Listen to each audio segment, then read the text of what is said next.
Bonjour et bienvenue sur ce nouveau tutoriel sur Blender Prophase. Aujourd'hui, je vais vous montrer la deuxième partie de la destruction de la ville. Alors, dans cette partie, je vous montre la séparation du ciel avec les buildings, la composition finale de la ville pour ensuite la détruire. Donc ça sera notre deuxième partie. Vous allez voir, c'est pas très compliqué. Je vais vous expliquer en fait comment j'ai séparé et comment je vais faire pour séparer le ciel et les buildings et comment j'ai fait ma construction de mes nœuds ici, qui est très simple à faire.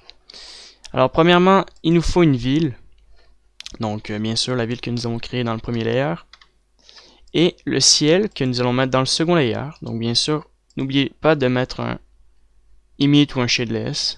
D'accord? Alors, vous faites Shift pour les combiner ensemble. D'accord? Shift, clic gauche.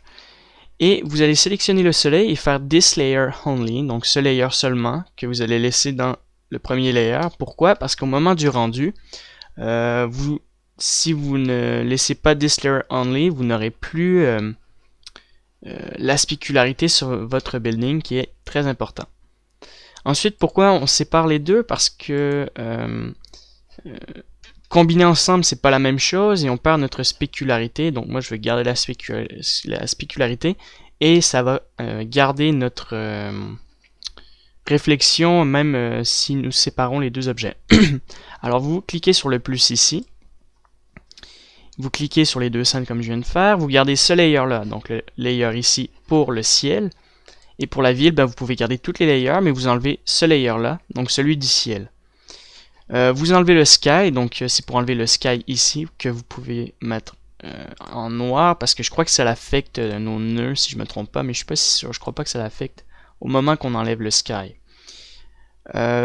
Ensuite, vous pouvez mettre un normal, un mist, un AO, réflexion, shadow, specular, diffuse. Alors diffuse, je l'ai pas utilisé, mais peut-être plus tard. Je verrai pour d'autres choses. Et donc voilà, et pour le sky, c'est tout simple, vous gardez ça comme tel ici. Voilà, donc vous pouvez optimiser donc votre... Ah oui, bien important de changer en transparent aussi, même si vous avez votre ciel, parce que vous allez prémultiplier les deux en alpha over, donc bien important de mettre le ciel transparent, sinon ça va garder le background original. Donc vous pouvez augmenter votre processeur, donc voilà, vous changez l'ensemble et vous faites votre rendu. Donc moi c'est fait, ça donne 100. Voilà. Donc je vais vous expliquer comment j'ai fait ce petit rendu. Alors il y a quelques petits ajustements au niveau du Kirsch que je devrais réduire un peu. Donc je vous explique comment j'ai fait. Alors on va partir d'ici, donc après votre rendu. C'est très simple, on va combiner notre image avec un multiplié et un ambient d'occlusion. Alors l'ambient d'occlusion, c'est le contact des ombres entre chaque building, donc je l'ai mis à 0.6. D'accord? Ensuite, je vais combiner un autre multiplié à 0.9 et cette fois-ci, ça va être mes ombres. Et j'ai donc ajouté un blur en phase Gaussian en relative et j'ai mis ça à 1 pour embrouiller un peu mon ombre pour pas qu'il soit parfait comme ici sans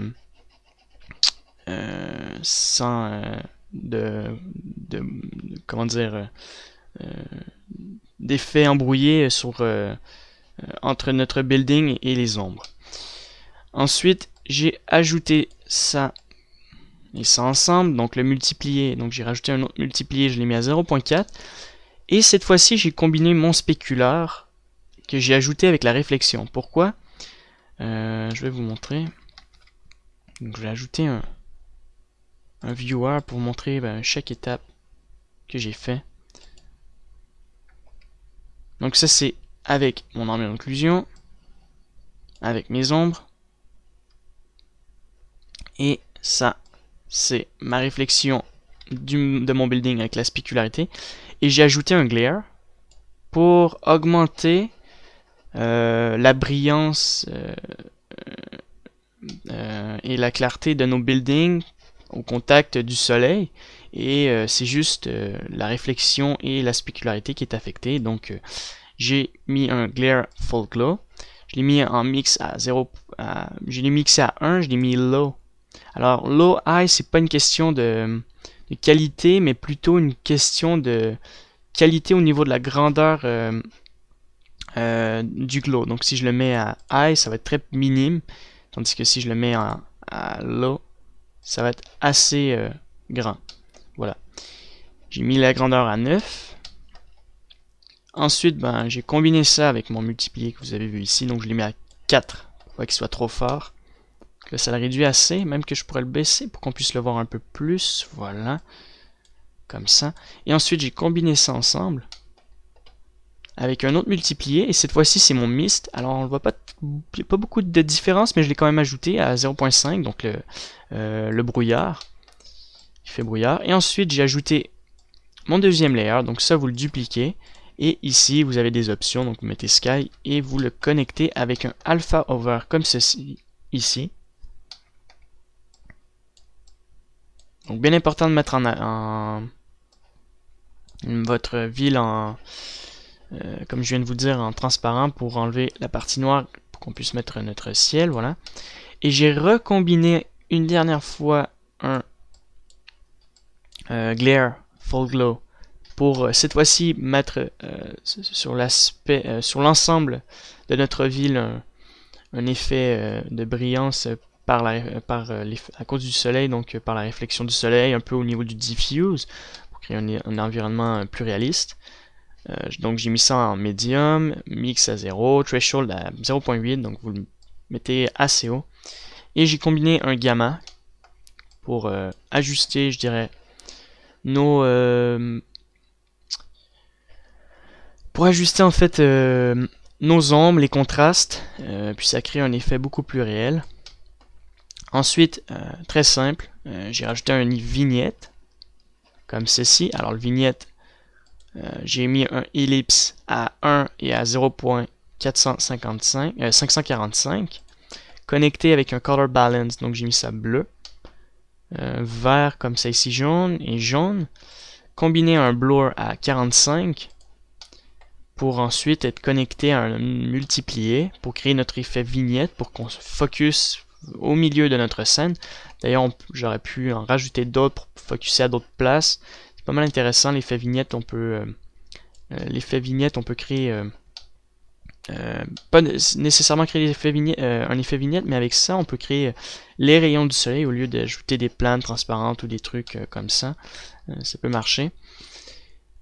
Ensuite j'ai ajouté un normal. Alors je vais jouer avec les normales dans ma scène au niveau de la clarté. Donc j'ai mis un normal ici, connecté à un normal, connecté à un blur à 3 pour embrouiller un peu l'ensemble. Et je l'ai mis comme ça parce que la partie noire c'est la partie en arrière ici qui se situe ici, donc la partie sombre. Et la partie blanche c'est là où il y a la projection du soleil, donc c'est pour ça qu'on voit que la partie des buildings est orangée ici. J'ai mis un petit effet, pas un effet, mais une petite couleur orangée comme ça. Voilà, que j'ai combiné ensemble. Et je l'ai dévié un peu pour qu'on puisse voir un peu ça ici, donc l'effet orangé. Ensuite, j'ai connecté ça... attendez, j'ai connecté donc mon color balance ici pour ajuster l'environnement, la couleur de mon environnement, donc comme ça au niveau des ombres, donc lift, gamma, je l'ai mis légèrement jaune, donc vous le réduisez légèrement parce que ça, faut pas trop affecter notre scène avec ça, avec le color balance, juste légèrement. Ensuite j'ai mis un lens distortion parce que au moment, puisque dans notre scène il y aura une explosion, donc c'est toujours plus intéressant de mettre un lens distortion en dispersion à 0.25. Ça va créer une animation beaucoup plus dynamique. Sharpen. Alors j'ai ajouté un sharpen pour ajouter un peu les détails au niveau de nos normales et sur l'ensemble de notre ville, comme ça. J'ai ensuite combiné ça avec un Kirsch, donc j'ai en fait dupliqué mon sharpen. Donc n'oubliez pas de mettre ça à 0.75, 0.075 et 0.6 pour le Kirsch. Je l'ai combiné avec un fast Gaussian à 3 comme ça. Et puis j'ai mis un color ramp ici pour mettre ça en noir et blanc. Et en fait, j'adore cet effet, c'est pour combiner l'ensemble de la spécularité dans notre scène. Puis ça va donner cet effet-là. Donc ça crée un effet un peu plus glow dans l'ensemble de notre scène et c'est toujours plus intéressant comme ça. Donc voilà, c'est tout pour ça. C'est comme ça que j'ai créé ma scène en fait. Et plus tard, au moment de l'explosion, on va rajouter d'autres nœuds pour l'explosion, la fumée et autres effets que je vais rajouter. Je vais faire un truc simple, hein, donc on va détruire le building, il va descendre, il y aura la pièce qui va rentrer dedans. Je fais toujours des tests en ce moment. Je crois avoir trouvé une méthode intéressante que j'ai pas utilisée et qui peut être assez simple parce que j'ai testé avec le rigid body, mais je suis pas trop, j'aime pas trop le rigid body. Je préfère y aller avec une animation, contrôler le crash de notre building et rajouter des particules dans l'ensemble de notre building. Donc c'est tout pour cette deuxième partie. C'était assez simple. C'était juste pour vous montrer comment créer le rendu final de notre scène. Maintenant, il ne nous reste plus qu'à passer à la partie 3 pour que je puisse vous montrer la destruction de ma ville à partir de cet objet ici. Vous allez voir, c'est intéressant. Donc l'objet il va tomber sur le building. Alors comme c'est la deuxième partie, je vous pose la question si ça vous intéresse que je détruise les autres buildings autour pendant que ça crache. Je verrai avec vos commentaires si ça vous intéresse. Donc voilà, c'est terminé pour cette partie. Je vous dis merci de m'avoir écouté et à bientôt pour d'autres tutos et pour la suite bien sûr de cette série.